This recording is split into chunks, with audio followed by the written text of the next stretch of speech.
എന്താണ് IELTS, എന്തിനാണ് IELTS, എങ്ങനെയാണ് IELTS? ഈ മൂന്ന് ചോദ്യങ്ങളും നമുക്ക് പലർക്കും പലപ്പോഴും ഉണ്ടായിട്ടുള്ള സംശയമാണ്. അപ്പൊ ആ മൂന്ന് കാര്യങ്ങളാണ് നമ്മൾ ഇന്നത്തെ വീഡിയോയിൽ ഡിസ്കസ് ചെയ്യാൻ പോകുന്നത്.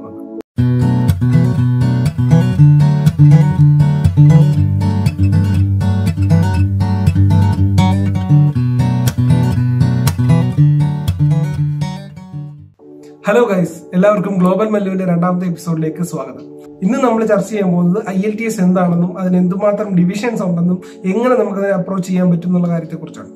നിങ്ങൾ ആദ്യമായിട്ടാണ് എന്റെ വീഡിയോ കാണുന്നുണ്ടെങ്കിൽ നിങ്ങൾ സബ്സ്ക്രൈബ് ചെയ്യാൻ മറക്കരുത്. അതുപോലെ തന്നെ ബെൽ ബട്ടൺ അമർത്തിയാൽ തുടർന്നും ഞാൻ ഇടുന്ന ഇതുകൂട്ടത്തെ ഇൻഫോർമേറ്റീവ് ആയിട്ടുള്ള വീഡിയോസ് നിങ്ങളിലേക്ക് എത്താൻ സാധിക്കും. IELTSന്റെ ഫുൾ ഫോം എന്ന് വെച്ചാൽ international English language testing system എന്നാണ്. ഈ IELTS എന്തിനാണെന്ന് ചോദിച്ചു കഴിഞ്ഞാൽ, അല്ലെ എന്താണെന്ന് ചോദിച്ചു കഴിഞ്ഞാൽ, നമ്മൾ ഒരു ഇംഗ്ലീഷ് സ്പീക്കിംഗ് കൺട്രിയിലല്ല താമസിക്കുന്നുണ്ടെങ്കിൽ, അതായത് ഇന്ത്യ പോലുള്ള അല്ലെങ്കിൽ വേറെ ഏതെങ്കിലും ഭാഷ സംസാരിക്കുന്ന രാജ്യങ്ങളിൽ നിന്ന് ഇംഗ്ലീഷ് സംസാരിക്കുന്ന രാജ്യങ്ങളിലേക്ക് പോകണമെങ്കിൽ നമുക്ക് ഇംഗ്ലീഷ് സംസാരിക്കാനും ഇംഗ്ലീഷ് നല്ലതുപോലെ കൈകാര്യം ചെയ്യാൻ അറിയാമെന്നും അവിടുത്തെ ഗവൺമെന്റിനെ നമ്മൾ ബോധിപ്പിക്കാൻ വേണ്ടി, അല്ലെ അവരെ നമ്മൾ പ്രൂവ് ചെയ്യാൻ വേണ്ടി എടുക്കുന്ന ഒരു ടെസ്റ്റാണ് IELTS ടെസ്റ്റ്. ഒരു ഭാഷ നമുക്ക് അറിയാമെന്ന് പറയുകയാണെങ്കിൽ നമുക്ക് ആദ്യം തന്നെ ആ ഭാഷ കേട്ടാൽ നമുക്കത് മനസ്സിലാവണം. രണ്ടാമത് വായിച്ചാൽ നമുക്കത് മനസ്സിലാവണം. മൂന്നാമത് അത് പറയാൻ നമുക്കറിയണം. നാലാമത് അത് എഴുതാൻ നമുക്കറിയണം. ഈ 4 കാര്യങ്ങളും അറിയാമെങ്കിലേ ഒരു ഭാഷ നമുക്ക് അറിയാമെന്ന് പറയാൻ പറ്റത്തുള്ളൂ. അതുകൊണ്ട് തന്നെ ഇംഗ്ലീഷ് നമുക്ക് സംസാരിക്കാൻ അറിയാമെന്ന് നമ്മൾ പ്രൂവ് ചെയ്യണമെങ്കിൽ ഈ 4 മൊഡ്യൂളുകളിലും നമ്മൾ കോൺഫിഡന്റ് ആണെന്ന് തെളിയിക്കണം. അതിനുവേണ്ടിയാണ് IELTS ടെസ്റ്റ് നടത്തുന്നത്. ഈ IELTS ടെസ്റ്റിന്റെ റിസൾട്ടും അതുപോലെ ഇതിന്റെ ക്വസ്റ്റ്യൻ ഇടുന്നതും എല്ലാം UK ബേസ്ഡ് ആണ്. 2 ഓർഗനൈസേഷൻസ് ആണ് മെയിൻലി നടത്തുന്നത്, IDPയും ബ്രിട്ടീഷ് കൗൺസിലും. അപ്പം രണ്ടിന്റെയും പാറ്റേൺ ഏകദേശം ഒന്ന് തന്നെയാണ്. അപ്പം അതിൽ തമ്മിൽ വലിയ വ്യത്യാസങ്ങളൊന്നുമില്ല. ക്വസ്റ്റ്യൻസ് ഇടുന്നത് 2 ബോഡിയാണെന്നുള്ളതേ ഉള്ളൂ. അതിന്റെ വാല്യുവേഷനും കാര്യങ്ങളും എല്ലാം ഒരേ രീതിയിൽ തന്നെയാണ് നടക്കുന്നത്. അപ്പൊ നമുക്ക് നോക്കാം IELTS എന്ന് പറഞ്ഞ ഈ ഒരു എക്സാമിനകത്ത് ഏതൊക്കെ മൊഡ്യൂളുകൾ എങ്ങനെയൊക്കെയാണ് വരുന്നത് എന്നുള്ളത്. അപ്പം നമ്മൾ പലരും പറയുന്നത് കേട്ടിട്ടുണ്ട്, IELTS എഴുതിയെടുത്ത് കാനഡയിൽ പോകുക, അല്ലെ IELTS എഴുതിയെടുത്ത് ഓസ്ട്രേലിയ പോകുക എന്നൊക്കെ പറയുന്നത് നമ്മൾ പലപ്പോഴും കേട്ടിട്ടുണ്ട്. അല്ലെങ്കിൽ IELTS എഴുതിയെടുക്കാൻ ബുദ്ധിമുട്ടാണെന്ന് പലരും പറയുന്നതൊക്കെ നമ്മൾ കേട്ടിട്ടുണ്ട്. പക്ഷെ പലർക്കും ഇതിനെക്കുറിച്ച് അഗാധമായിട്ട് ശ്രദ്ധിച്ചിട്ടില്ലാത്ത പലർക്കും ഉണ്ടാകുന്ന സംശയമാണ്, എന്താണ് ശരിക്കും IELTS എക്സാമിനകത്തുള്ളത്. നമ്മൾ ഡിഗ്രിക്കോ അല്ലെ സ്കൂളിലോ ഒക്കെ പഠിക്കുന്ന സമയത്ത് പോയി എഴുതുന്നത് ഒരു നോർമൽ എക്സാം ആണോ, 1 മണിക്കൂറിന്റെ എക്സാമോ 2 മണിക്കൂറിന്റെ എക്സാമോ ആണെന്ന് പലർക്കും സംശയം തോന്നും. അപ്പൊ ഈ ഒരു IELTS എക്സാം എന്ന് പറഞ്ഞാൽ ഒരു 2 മണിക്കൂർ to 3 മണിക്കൂർ ടൈമിനകത്ത് നമ്മൾ എഴുതി തീർക്കേണ്ട ഒരു എക്സാമാണ് IELTS എക്സാം. ഇതിനകത്ത് 4 മൊഡ്യൂളുകളാണുള്ളത്.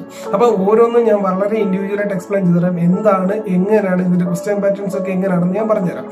IELTSനകത്ത് 4 മൊഡ്യൂളുകളാണുള്ളത്. Listening, reading, writing, speaking. ഇതേ ഓർഡറിൽ തന്നെയാണ് നമ്മുടെ പരീക്ഷ നടക്കുന്നത്. ആദ്യം ലിസണിംഗ് ആയിരിക്കും, രണ്ടാമത് റീഡിംഗ്, പിന്നെ റൈറ്റിംഗ്, അത് കഴിഞ്ഞിട്ട് സ്പീക്കിംഗ് മാത്രം വേറൊരു ദിവസമായിരിക്കും നടക്കുന്നത്. ആദ്യം പറഞ്ഞ 3 എണ്ണം ഒരു ദിവസമായിരിക്കും നടക്കുന്നത്. അപ്പൊ 2 ദിവസം കൊണ്ട് എഴുതേണ്ട ഒരു എക്സാമാണ് IELTS എക്സാം. ഇനി ഓരോ മൊഡ്യൂളുകളെ കുറിച്ച് നോക്കാം. ആദ്യത്തെ മൊഡ്യൂൾ ലിസണിംഗ്. ഈ ലിസണിംഗ് എന്താണെന്ന് വെച്ചാൽ, ഒന്നെങ്കിൽ ഒരാൾ പ്രസംഗിക്കുകയോ അല്ലെങ്കിൽ ക്ലാസ് എടുക്കുകയോ ചെയ്യുന്ന ഒരു ഓഡിയോ, ഒരു ഇംഗ്ലീഷുകാരൻ സംസാരിക്കുന്ന ഒരു ഓഡിയോ നമ്മളെ കേൾപ്പിക്കും.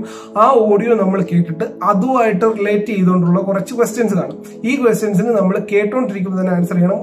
ഈ ക്വസ്റ്റ്യൻസ് എല്ലാം ഒരു പ്രാവശ്യം മാത്രമേ പ്ലേ ചെയ്യത്തുള്ളൂ. അപ്പൊ ഈ ഒരു പ്രാവശ്യം തന്നെ കേട്ടിട്ട് ആ തന്നേക്കുന്ന ക്വസ്റ്റ്യൻസിന് നമ്മൾ കേട്ടോണ്ടിരിക്കുമ്പോൾ തന്നെ ഉത്തരം എഴുതി പോവുക. വളരെ സിമ്പിൾ ആയിട്ടുള്ള ഫിൽ ഇൻ ദ ബ്ലാങ്ക്സോ മാച്ച് ദ ഫോളോയിങ്ങോ അങ്ങനെയുള്ള ഈ പറഞ്ഞുകൊണ്ടിരിക്കുന്ന കാര്യങ്ങളെ റിലേറ്റ് ചെയ്തിട്ടുള്ള ഡയറക്റ്റ് ക്വസ്റ്റ്യൻസ് ആയിരിക്കും. അപ്പം ഈ ലിസണിങ്ങിനകത്ത് ഉണ്ടാകുന്നൊരു കാര്യം എന്ന് പറഞ്ഞാൽ 3 ആക്സെന്റുകളുള്ള ഓഡിയോകൾ പ്ലേ ചെയ്യാറുണ്ട്. അതായത് ഒന്നുകിൽ ഇംഗ്ലീഷ് ആക്സെന്റ്, അതായത് UK-കാർ സംസാരിക്കുന്ന ആക്സെന്റ്, അല്ലെങ്കിൽ അമേരിക്കൻ ആക്സെന്റ്, അതല്ലെങ്കിൽ ഓസ്ട്രേലിയൻ ആക്സെന്റ്. ഈ 3 എണ്ണത്തിനകത്തും ഏറ്റവും കൂടുതൽ ബുദ്ധിമുട്ട് വരുന്നത് ഓസ്ട്രേലിയൻ ആക്സെന്റ് ആണ്. നമുക്ക് കേട്ടാൽ ഒന്നും പെട്ടെന്ന് മനസ്സിലാകത്തില്ല. അത് നല്ല പ്രാക്ടീസ് ഉണ്ടെങ്കിലേ നടക്കത്തുള്ളൂ. പിന്നെ ഇതിനകത്ത് ഉണ്ടാകുന്നത് 3-4 സെക്ഷനായിട്ടായിരിക്കും ഈ ലിസണിംഗ് ടെസ്റ്റിനെ തന്നെ ഡിവൈഡ് ചെയ്തിരിക്കുന്നത്. അതായത് 3 ഓഡിയോ അല്ലെ 4 പേരുടെ ഓഡിയോ ആയിരിക്കും പ്ലേ ചെയ്യുന്നത്. ഈ 4 എണ്ണത്തിനകത്തും 13 ക്വസ്റ്റ്യൻ, 14 ക്വസ്റ്റ്യൻ അങ്ങനെ വെച്ചിട്ട്, അല്ലെ 10 ക്വസ്റ്റ്യൻ ഒക്കെ വെച്ചിട്ട് 40 ക്വസ്റ്റ്യൻ ആയിരിക്കും മൊത്തത്തിൽ ഉള്ളത്. ഈ 40 ക്വസ്റ്റ്യനകത്ത് നമ്മൾ എത്ര മാർക്ക് മേടിക്കുന്നു, ആ മാർക്ക് നമ്മൾ എത്ര മാർക്ക് നമ്മൾ സ്കോർ ചെയ്യുന്ന അടിസ്ഥാനത്തിലാണ് നമ്മുടെ ബാൻഡ് സ്കോർ എടുക്കുന്നത്. അപ്പൊ ഈ IELTS എന്ന് പറഞ്ഞാൽ 1 to 9 ഇടയ്ക്കാണ് ബാൻഡ് എന്ന് പറയുന്ന IELTS 8 ബാൻഡ് 7 ബാൻഡ് എന്നൊക്കെ ഇട്ടുണ്ട്. എന്താണ് ഈ ബാൻഡ് എന്ന് പറഞ്ഞ സംശയം തോന്നാം. IELTSന്റെ ബാൻഡ് എന്ന് പറഞ്ഞാൽ നമ്മൾ ഇപ്പൊ ഒരു ലിസണിങ്, റീഡിങ്, റൈറ്റിംഗ്, സ്പീക്കിംഗ് ഈ 4 മൊഡ്യൂളിലും എല്ലാം ഒരു 40 മാർക്കിൽ വെച്ചിട്ടായിരിക്കും ഇത് സ്കോർ ചെയ്യുന്നത്. ഈ 40 മാർക്കിൽ നമ്മൾ എത്ര മാർക്ക് മേടിക്കുന്നു അതിനനുസരിച്ചായിരിക്കും നമ്മുടെ ബാൻഡ് അവർ പറയുന്നത്. അപ്പം മാക്സിമം ഉള്ളത് 9 ബാൻഡും മിനിമം ഉള്ളത് 1 ബാൻഡും ആണുള്ളത്. അടുത്ത മൊഡ്യൂളാണ് റീഡിംഗ് മൊഡ്യൂൾ. ഈ റീഡിംഗ് മൊഡ്യൂൾ എന്ന് പറഞ്ഞു കഴിഞ്ഞാൽ നമ്മൾ സ്കൂളിലൊക്കെ പണ്ട് പഠിച്ചുകൊണ്ടിരുന്ന കാലം മുതലേ നമുക്ക് വരാറുള്ള ക്വസ്റ്റ്യൻസ് ആണ്. Read the following passage and answer the following questions. ആ സെയിം പാറ്റേൺ തന്നെയാണ്, അതേ രീതി തന്നെയാണ് ഇതിനകത്ത് ഫോളോ ചെയ്യുന്നത്. മൊത്തം 3 പാസേജസ് ഉണ്ടാവും. ഈ 3 പാസേജുകൾ നമ്മൾ വായിച്ചിട്ട് ആ പാസേജിൽ നിന്നുള്ള ക്വസ്റ്റ്യൻസ് ഉണ്ടാവും. ആ ക്വസ്റ്റ്യൻസ് നമ്മൾ ആൻസർ ചെയ്യുക. ഒരു പാസേജിൽ നിന്ന് 13 അല്ലെങ്കിൽ 14 ക്വസ്റ്റ്യൻ വെച്ചിട്ട് ഓവറോൾ മൊത്തത്തിൽ 40 ക്വസ്റ്റ്യൻസ് കാണും. അതും 1 അവർ ടൈം ലിമിറ്റ്. ഈ 1 അവർ ടൈമിനകത്ത് നമ്മൾ ഈ 3 പാസേജും വായിച്ചിട്ട് 40 ക്വസ്റ്റ്യനും ആൻസർ ചെയ്യുക. ഈ റീഡിംഗിന്റെ ബാൻഡ് സ്കോർ വരുന്നത് നമുക്ക് എത്ര പോയിന്റ് ഔട്ട് ഓഫ് 40 കിട്ടുന്നു, 39 and 40 ഈ 2 സ്കോറാണ് നമുക്ക് കിട്ടുന്നതെങ്കിൽ ബാൻഡ് 9 ബാൻഡ് തന്നെ ഫുൾ ബാൻഡും കിട്ടും. മാർക്ക് കുറയുന്നതനുസരിച്ച് നമ്മുടെ ബാൻഡും കുറഞ്ഞുകൊണ്ടിരിക്കും. പിന്നുള്ളതെന്ന് പറഞ്ഞാൽ റൈറ്റിംഗ് മൊഡ്യൂളാണ്. ഈ റൈറ്റിംഗ് മൊഡ്യൂൾ എന്ന് പറഞ്ഞു കഴിഞ്ഞാൽ നമുക്ക് ഇംഗ്ലീഷ് എങ്ങനെ എഴുതി പ്രസന്റ് ചെയ്യാം എന്നാണ് ഉദ്ദേശിക്കുന്നത്. അതായത് ഈ റൈറ്റിംഗ് മൊഡ്യൂളിനകത്ത് 2 സെഷനായിട്ടാണ് റൈറ്റിംഗ് മൊഡ്യൂളിനെ തിരിച്ചിരിക്കുന്നത്. ഒന്ന് പാർട്ട് 1ഉം ഒന്ന് പാർട്ട് 2. പാർട്ട് 1 റൈറ്റിംഗിന് 20 മിനിറ്റും പാർട്ട് 2 റൈറ്റിംഗിന് 40 മിനിറ്റും ചേർത്തിട്ട് 1 മണിക്കൂർ സമയമാണ് നമുക്ക് റൈറ്റിംഗിന് തരുന്നത്. ഫസ്റ്റ് പാർട്ടിനകത്തുള്ളതെന്ന് പറഞ്ഞാൽ ഒന്നുകിൽ ഒരു ഗ്രാഫോ അല്ലെങ്കിൽ ഒരു പൈ ചാർട്ടോ അല്ലെങ്കിൽ നമുക്കൊരു ഫിഗറോ എന്തെങ്കിലും തന്നിട്ട് അതിനെക്കുറിച്ച് 150 വേർഡ്സിൽ എക്സ്പ്ലെയിൻ ചെയ്യാൻ പറയും. ആ 150 വേർഡ്സിനകത്ത് വളരെ ബ്രീഫായിട്ട് നമ്മൾ ഈ തന്നേക്കുന്ന ഫിഗറിനെ എക്സ്പ്ലെയിൻ ചെയ്ത് പറയുക. ജനറലുകാർക്കാണെങ്കിൽ ഇമെയിൽ ആയിരിക്കും അല്ലെങ്കിൽ ഇൻഫോർമൽ ലെറ്റർ ആയിരിക്കും. അപ്പം ജനറലും അക്കാഡമിക് തമ്മിലുള്ള വ്യത്യാസം ഞാൻ അവസാനം പറഞ്ഞു തരുന്നതായിരിക്കും. സെക്കൻഡ് പാർട്ട് എന്ന് പറഞ്ഞാൽ നമുക്കൊരു ടോപ്പിക് തരും. ആ ടോപ്പിക്കിനെ കുറിച്ച് 300 വേർഡ്സിൽ നമ്മളൊരു എസ്സേ എഴുതണം. ഈ എസ്സേ എന്ന് പറഞ്ഞാൽ നമ്മൾ സാധാരണ നോർമലി എഴുതുന്ന ഒരു എസ്സേ പോലെ വളരെ ലാഘവത്തോടെ നമുക്ക് എഴുതി കഴിഞ്ഞാൽ വളരെ ബാൻഡ് സ്കോർ കുറവായിരിക്കും. മിക്കവാറും ഉള്ളവർക്കെല്ലാം റൈറ്റിംഗ് ബുദ്ധിമുട്ടായിരിക്കും. അപ്പൊ എന്തുകൊണ്ടാണ് റൈറ്റിംഗ് ബുദ്ധിമുട്ടാവുന്നത് എന്നുള്ള കാര്യത്തെ കുറിച്ച് ഒരു വീഡിയോ ചെയ്യാൻ എനിക്ക് ആഗ്രഹമുണ്ട്. നിങ്ങൾക്ക് അത് ആവശ്യമുണ്ടെങ്കിൽ നിങ്ങളൊന്ന് കമന്റ് ചെയ്യുക. ഒരു സെപ്പറേറ്റ് വീഡിയോ ആയിട്ട് ഞാൻ ചെയ്യുന്നതായിരിക്കും.